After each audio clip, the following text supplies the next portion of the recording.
This episode is brought to you by Loom by Atlassian. Are you feeling stuck at work? Get your team unstuck with Loom video messaging and move work forward. Use Loom to simultaneously record both your screen and yourself to share a quick update, provide feedback, train a colleague, and everything in between. Plus, add Loom AI to your meetings for instant written notes and recordings. Try Loom today at Loom.com. That's LOOM.com. Today on CityCast Philly, what happened to our state's progressive Democratic Senator, John Fetterman? That's a question a lot of Pennsylvanians and Americans are asking. Fetterman appears to be cozying up to MAGA Republicans, and that's rubbing some Democrats the wrong way. So to make sense of what's happening, we're partnering up with CityCast Pittsburgh host Megan Harris and talking to Julia Taruso, who covers politics for the Philadelphia Inquirer. It's Wednesday, April 2nd. This is our Wednesday Politics episode, and here's what Philly's talking about.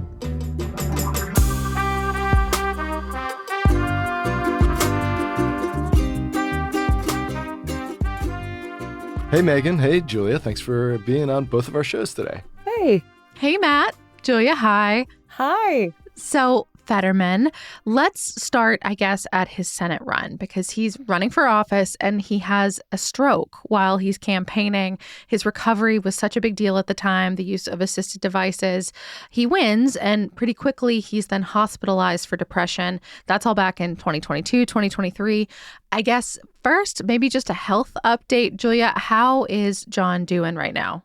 I mean, since Senator Fetterman came back after that treatment for depression, you know, when you're on the Hill and you're interviewing senators, you can have a lot of quick conversations with a lot of noise in the background. And a lingering issue for him has been being able to have those conversations with background noise. So he does carry around like an iPad that transcribes questions in real time, but seeing where he was post-stroke and during, you know, when he was going through depression treatment, it seems like he's doing well. He can have those conversations. He's often doing national interviews and other interviews. All signs point to, you know, he's doing well, although I have not gotten to personally ask him questions about his health. So that's all based on kind of what I've observed and what's been reported. And we're actually going to return to that, why you haven't been able to ask him those questions. But yeah, I mean, I think it's worth saying, like, it was kind of a silver lining in those early days. You know, he became this person talking about how important it was to normalize this stuff, like closed captioning, for example, as a professional tool, or getting treatment for your mental health. It was something that it felt like he and his family, they handled those conversations really, really well. Yeah, I agree. I think it was, and he got a lot of feedback, you know, from people who have had health challenges, be it a stroke or just normalizing depression and treatment for depression. And, you know, he did a lot of interviews being very candid about how dark things were and the importance of seeking help. Yeah, it really raised his profile, too, in Washington, just the unusual nature of his health circumstance, the transparency around it. And then, of course, physically, his presence in the Senate with the hoodie and the shorts is also something that's like become a nationally known thing. Definitely. But it's really, at least from my perspective, it's really been since Trump's election. And you mentioned a couple times national interviews. I mean, Julia, this guy is everywhere talking politics, talking Trump, and there's, from my perspective and a lot of people's perspective, been something of a political change in the senator. I mean, I'm going to run through some of this stuff real quick just to catch us up. He was the first Senate Democrat to visit Trump after the election. He has voted for 10 of Trump's nominees, tied for the most among Democrats. Was the only Democrat to vote for Attorney General Pam Bondi, which is a very significant vote. He voted for a Republican immigration law that's intended to lead to more immigrants incarcerated and deported. He voted for the Republican budget. He said the Democrats were being absurd by voting against it and potentially shutting down the government. He has even flirted with Trump's idea of taking over Greenland. And then he has just been staunchly pro-Israel, more so than maybe any other national elected figure in his party. He seemed to almost endorse the idea of U.S. troops in Gaza. So Fetterman, as we knew him as a lieutenant governor, as I remember reading about him when he was mayor of Braddock, was something of a progressive figure. His main issue was legalizing cannabis. He was is aligned, if not officially, but with the Bernie Sanders AOC wing of the party. So has his ideology changed or his political calculus, or is it something else? I think you used the word unusual a little bit ago. As long as John Fetterman has been on our political radar, he's always presented himself as not your typical politician, and I think people can argue about whether that's true. He was a mayor, he was a lieutenant governor, he became a senator. But in this moment, what's really rankling members of his party is he's not behaving like a typical Democrat. So he ran for Senate saying he wasn't going to be another Joe Manchin, meaning, he wasn't going to be this in the middle vote. The senator from West Virginia who gets a lot of heat for voting with Republicans on occasion. Yes. When it comes to voting record, I think there were several Democrats in the Senate who voted for some of Trump's cabinet picks. Pam Bondi was a surprising one to a lot of people I talked to because she was President Trump's attorney when he was trying to overturn the results of Pennsylvania's election results. I think what we're getting now, as you ran down kind of that list of things, is a lot of people who are waiting to see, is this Senator Fetterman trying to build up relationships and be bipartisan and maybe get something for it? Yeah.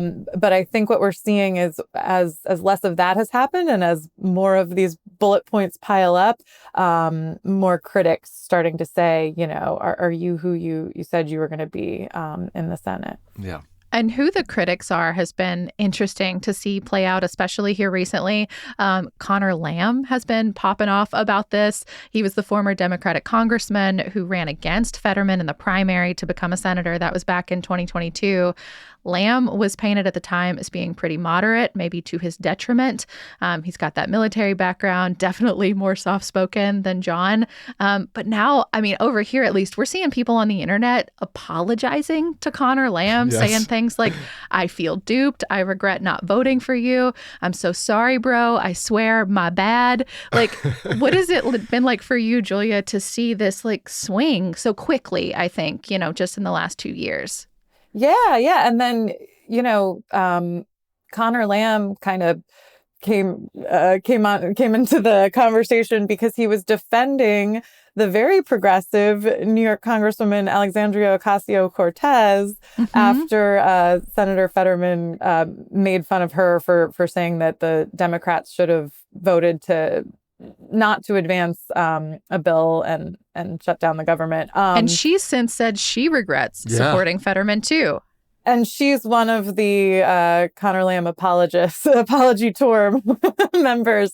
It's been really interesting. And I think there's always some hesitancy among Democrats to criticize one of their own.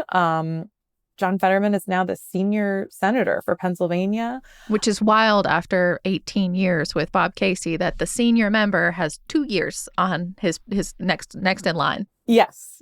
And then we have Senator McCormick, who just started in January. And I think, again, just seeing Lamb, who is a relative moderate, Ocasio-Cortez, who's progressive, it seems like he's kind of getting criticism from both wings of the party, which I think has a little bit to do with his tenor. He's always been someone who says what he thinks and says it in the voice he thinks it in. And I've talked to a lot of people who behind the scenes are just kind of wondering, why do you have to be so mean?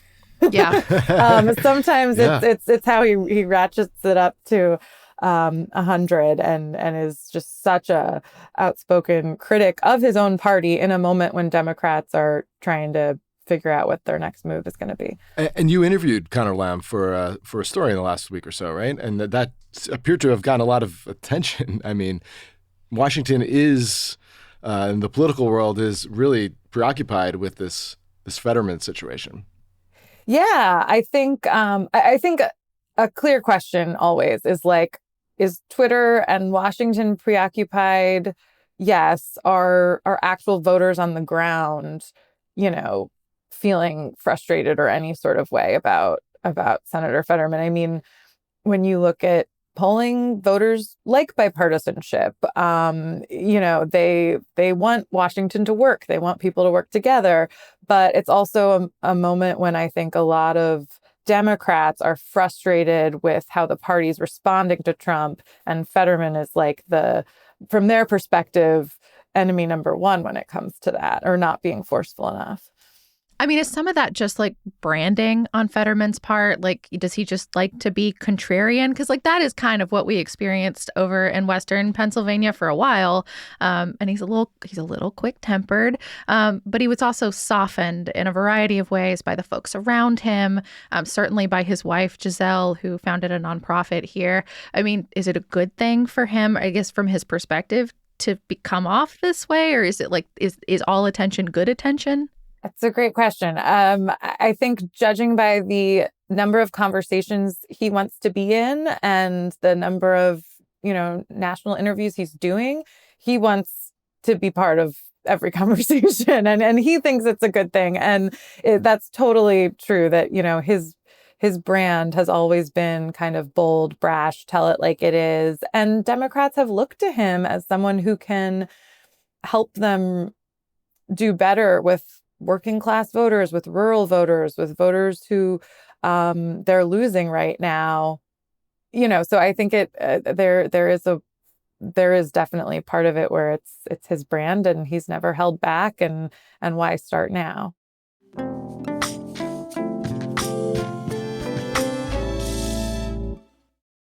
Shopping is hard, right? But there's a better way. Stitch Fix online personal styling makes it easy. I just give my stylist my size, style, and budget preferences. I order boxes when I want and how I want. No subscription required. And she sends just for me pieces, plus outfit recommendations and styling tips. I keep what I love and send back the rest. It's so easy. Personal styling for everyone. Get started today at stitchfix.com/Spotify. That's stitchfix.com/Spotify.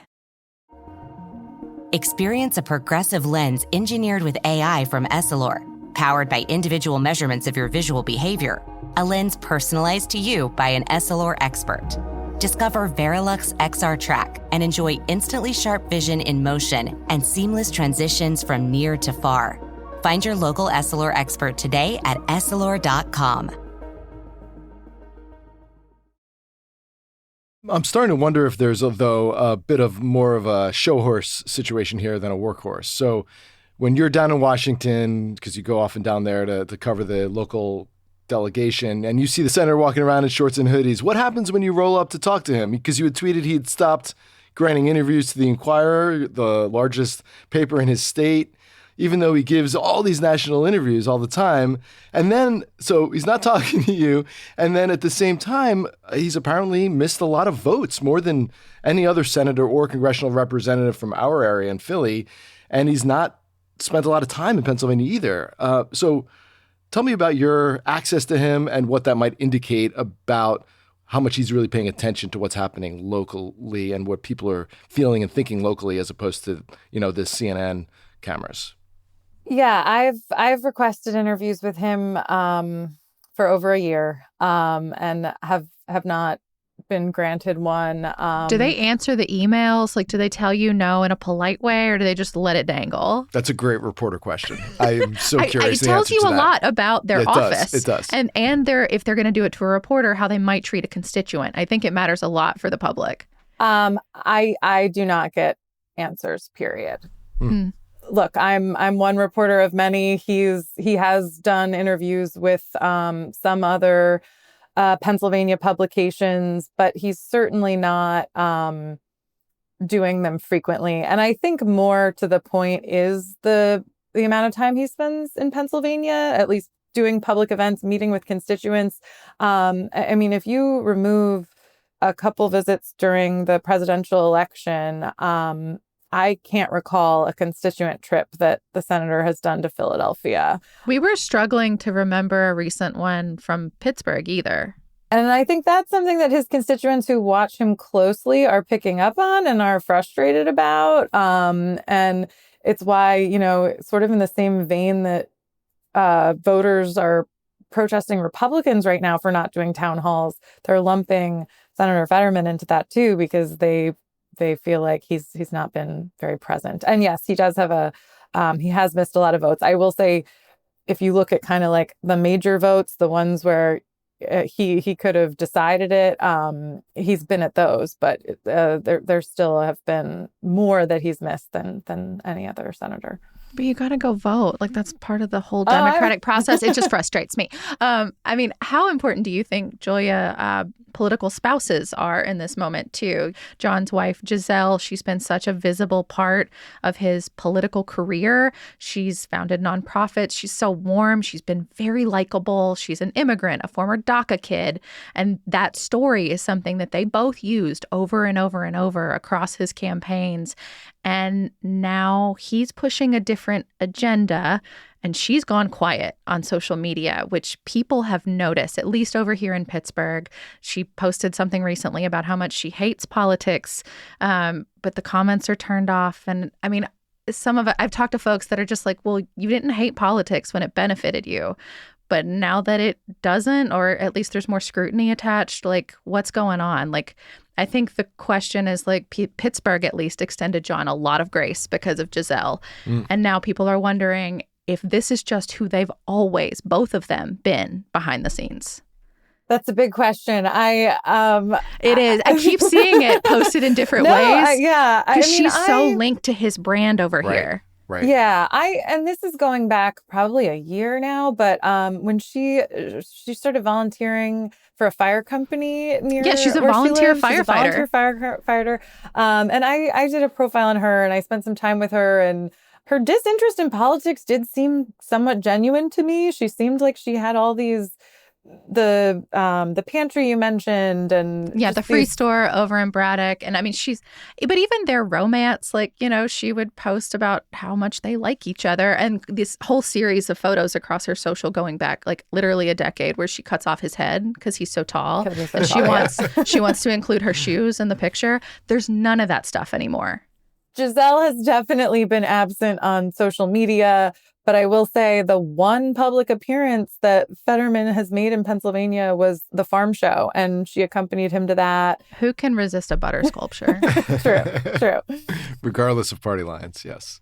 Yeah. So I don't know, but yeah, I mean, some of the immigration policies that he's supported are pretty conservative, and would not have been helpful to a young Giselle, who was at one point an immigrant to this country. Yeah, I think the Lake and Riley Act, which he co-sponsored, you know, a lot of members of Congress want people who are in this country legally and who commit a crime for there to be a way to deport them. But it really eliminated a lot of the due process that has typically been afforded to those folks.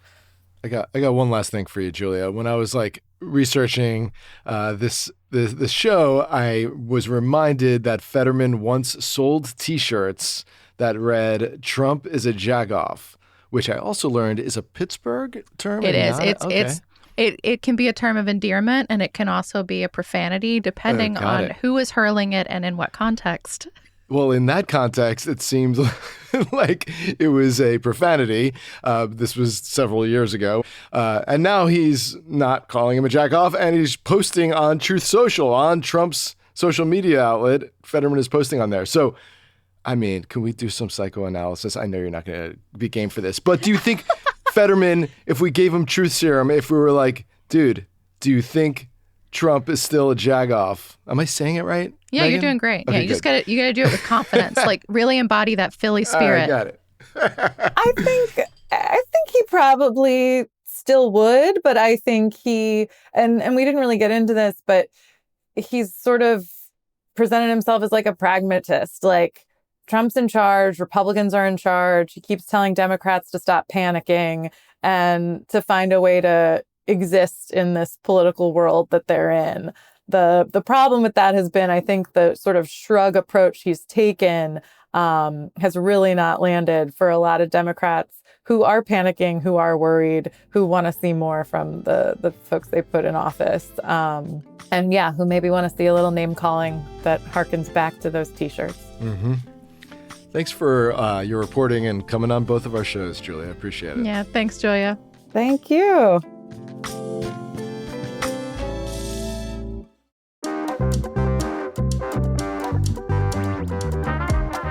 That's all for today here on CityCast Philly. If you enjoyed this episode about Fetterman, tell a friend, rate the show, leave us a review, hit the subscribe button, share the show in the group chat.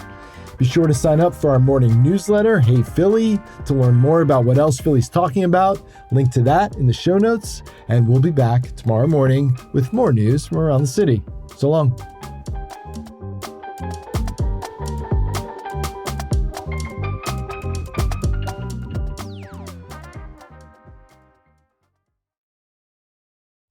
I just got a Fetterman email. No way. News: Fetterman leads bipartisan effort to expand VA burial benefits, ensure veterans and their children can be honored together. Well, I guess we have to retake the whole thing.